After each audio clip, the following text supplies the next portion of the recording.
অপেক্ষার অবসান ঘটিয়ে অবশেষে মুক্তি পেল সালমান খান অভিনীত বহু প্রতীক্ষিত সিনেমা সিকান্দার। দীর্ঘ ১.৫ বছর পর বড় পর্দায় ফিরলেন বলিউডের ভাইজান, তাও ঈদ উল ফিতরের মতো বিশেষ দিনে। তবে মুক্তির প্রথম দিনের বক্স অফিস কালেকশন দেখে মনে হচ্ছে সালমান খানের সেই চিরাচরিত ম্যাজিক যেন এবার তেমন একটা কাজ করেনি। প্রথম দিনের আয়ে প্রত্যাশার থেকে পিছিয়ে সিকান্দার। ৩০শে মার্চ মুক্তি পাওয়া সিকান্দার প্রথম দিনে বক্স অফিসে মোট ২৬ কোটি রুপি সংগ্রহ করেছে। সাধারণত ঈদের সময় মুক্তি পাওয়া সালমান খানের সিনেমাগুলো বক্স অফিসে বিশাল অঙ্কের ব্যবসা করে থাকে, কিন্তু এবার সেই চেনা ধারায় ছেদ পড়ল। শুধু তার আগের সিনেমাগুলোর সঙ্গেই নয়, বরং ভিকি কৌশল অভিনীত সাম্প্রতিক হিট সিনেমা ছাবার প্রথম দিনের আয়ের তুলনায়ও পিছিয়ে রয়েছে সিকান্দার।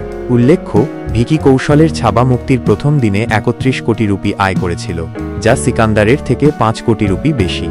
সালমানের আগের সিনেমাগুলোর তুলনায় অনেকটাই পিছিয়ে সালমান খান বরাবরই বক্স অফিসে একচ্ছত্র আধিপত্য বিস্তার করে রেখেছেন, কিন্তু এইবার তিনি তার নিজের পুরনো দিনের রেকর্ডও ছুঁতে পারলেন না। উদাহরণস্বরূপ বলা যায় ২০২৩ সালে মুক্তিপ্রাপ্ত তার টাইগার ৩ সিনেমার কথা, যা মুক্তির প্রথম দিনেই ৫৩.৩০ কোটি রুপি আয় করেছিল।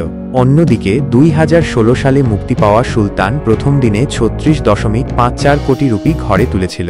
এই পরিসংখ্যানের নিরিখে সিকান্দারের প্রথম দিনের ২৬ কোটি রুপির আয় বেশ কম বলেই মনে হচ্ছে। বক্স অফিসের ভবিষ্যৎ কি নির্দেশ করছে? প্রথম দিনের আয় আশানুরূপ না হলেও সালমান খানের সিনেমা সবসময় দর্শকদের হলে টানতে সক্ষম। ফলস্বরূপ সপ্তাহান্ত এবং ঈদের ছুটির দিনগুলোতে সিনেমার আয় বৃদ্ধির সম্ভাবনা একেবারে উড়িয়ে দেওয়া যায় না। এছাড়াও সিনেমার রিভিউ এবং দর্শকদের মুখে মুখে ইতিবাচক প্রচার এর দীর্ঘমেয়াদী সাফল্যের ক্ষেত্রে গুরুত্বপূর্ণ ভূমিকা পালন করবে। সিনেমার প্রেক্ষাপট ও শিল্পী তালিকা। সিকান্দার সিনেমাটি পরিচালনা করেছেন জনপ্রিয় পরিচালক AR মুরুগাদোস। এই সিনেমায় সালমান খানের সঙ্গে দেখা গেছে রশ্মিকা মন্দানা, কাজল আগরওয়াল, শর্মন যোশীর মতো অভিনেতাদের। অ্যাকশন থ্রিলার ধর্মী এই সিনেমাটি মূলত প্রতিশোধ এবং ক্ষমতার দ্বন্দ্বের একটি গল্পকে কেন্দ্র করে নির্মিত হয়েছে। সারসংক্ষেপ, পরিশেষে বলা যায় সালমান খানের সিকান্দার মুক্তির প্রথম দিনে সেইভাবে সাড়া ফেলতে পারেনি যেমনটা আশা করা গিয়েছিল।